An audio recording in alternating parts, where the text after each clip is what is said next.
start? No, we're winging this. I'm Dylan. I'm Kayla. This is Living Redefined.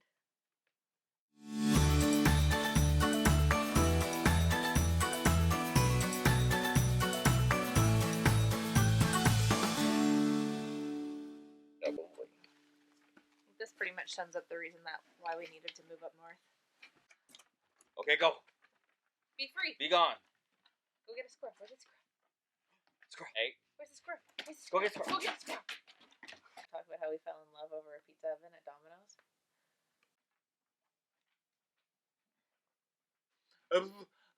Do, re, mi, fa, sol, la, ti, do.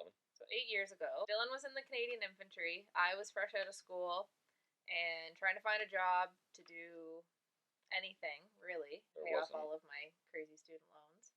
And there wasn't much up there in the first place. No, there wasn't. Basically, Dylan and I made the decision that we really were not fond of the structured lifestyle, and that wasn't really meant for us.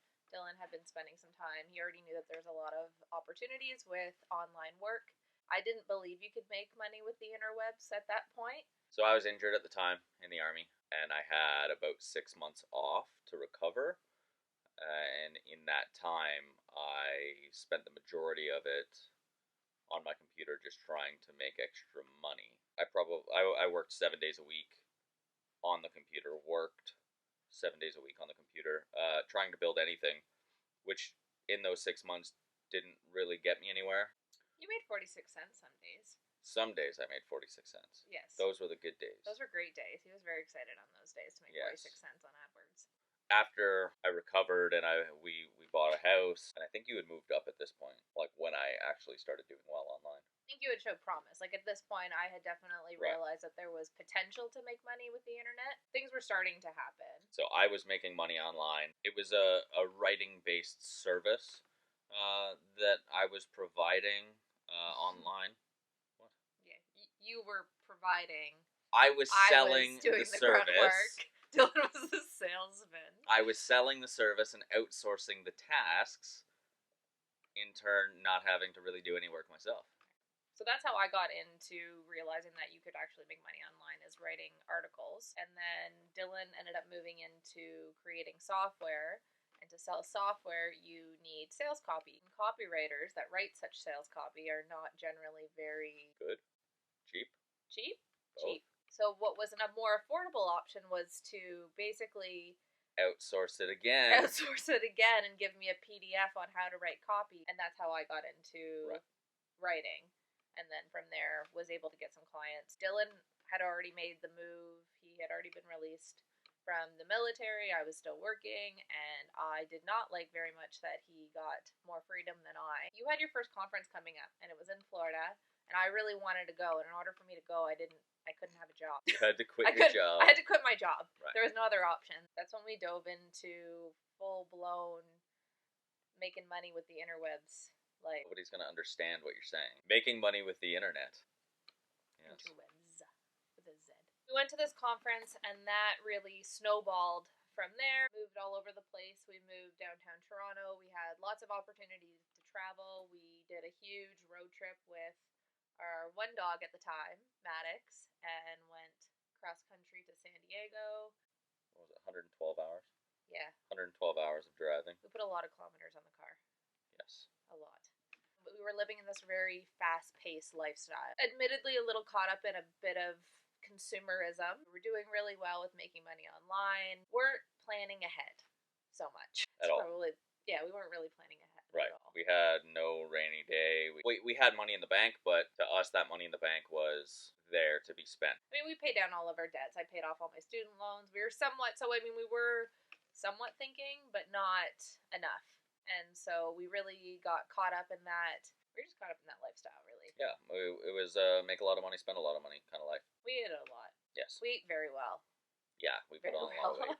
We were, I would say, at our highest point together. Together, we were both doing very well individually, because at this point, I had grown from doing copywriting into running a different style of business. Same with Dylan. So we were doing really well. We peaked. Oh, that sounds awful. In 2014, we peaked. All right, yeah, it's been a 5-year slide. I know, but that's the thing, is that you can get back up to the peak, right. And that's the whole point of this. we were on top of the world. We just felt like we could do anything. And then late 2015, I got a call saying something had happened to my father. He ended up passing away 6 days later or so. Everything was kind of reeling because we didn't really know how to deal with that. It moved to taking care of the estate over personal things and business and things like that.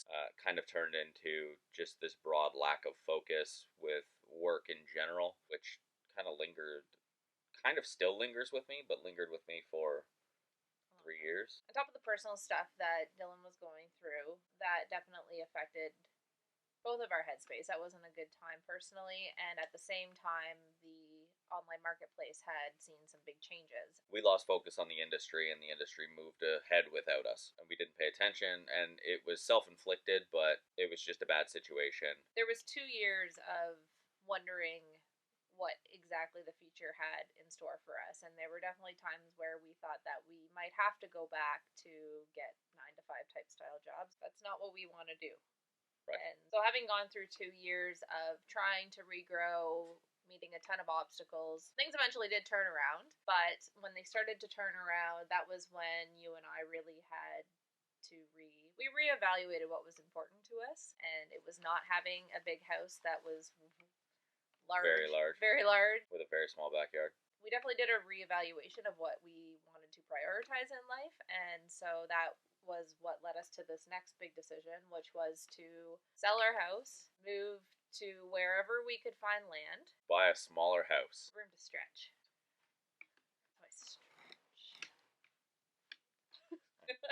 Part of it as well, we didn't want the stress of adult things like bills. By downsizing the house physically and financially, that would allow us to live a lot more carefree and do the things that we want to do. It does definitely involve more travel. It involves being able to spend more time outside doing projects, stuff like that. This was definitely a huge lifestyle change that we were going after. The karma gods were taking care of us, and things definitely fell into place. Yeah, it worked out. I'd love to be able to sell my pickles and be able to pay my bills, because if we kept our bills low enough, we could do silly things like that. Yeah, I just wanted to be able to garden. I had kind of grown up in the country a little bit, so I knew what it felt like to be able to kind of sit out in your yard and actually see stars rather than having the light pollution of a city. Do whatever you wanted on your property, really.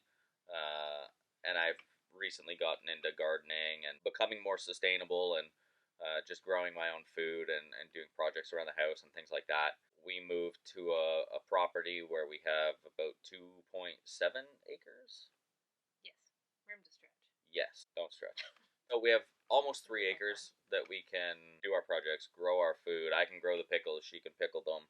You have to grow the cucumbers and then you turn them into pickles. The idea was to lower our bills as much as we could, and then if we wanted to grow vegetables and sell them at the farmer's market and use that to pay our monthly bills, then we could. If we wanted to take a vacation and use the house as a vacation rental and use that to pay our bills, then we could. That's essentially what we're trying to set ourselves up for. We wanted to live a lifestyle that gives us options. And I think the other thing that we realized about ourselves is, as much as we enjoy living in a digital world, and both of us still, main source of our income still comes from having online-based businesses, we have this need to live back to basics. Yeah, more analog lifestyle. Having been so caught up in the fast pace, we were downtown in the biggest city in Canada, and that was exciting and a whole lot of fun. But at the same time, I think we both want this slow-paced lifestyle too. Being here allows us to kind of have the best of both worlds. So we're intertwining digital and nature. That's how we're redefining living. That's clever. So now we've found ourselves building a house. So as you can see, we are definitely in the building stages of that. We want to take you guys along on this journey. I don't know. What are we trying to do here? Live. Yes. Redefined. See, it is funny when you do it. Don't act like that wasn't cute. We're just trying to live a simple lifestyle while not working 9 to 5 solely to pay for the things that we have that we don't really need. Now it's just kind of having fun with it, making the property and the house what we want, build our gardens, build our greenhouses, and pickle her cucumbers, and travel at the same time. For me personally, having been groomed into going into university and thinking that there was only one path and one way to do life, this is definitely an experiment in that there are more options. And that's what we hope to share with everyone, is that there's no right way to live, but there's definitely more options, and you can adapt your lifestyle to be what you want. So that's it. Living redefined. Living redefined. Terrible communication skills. Lift your hands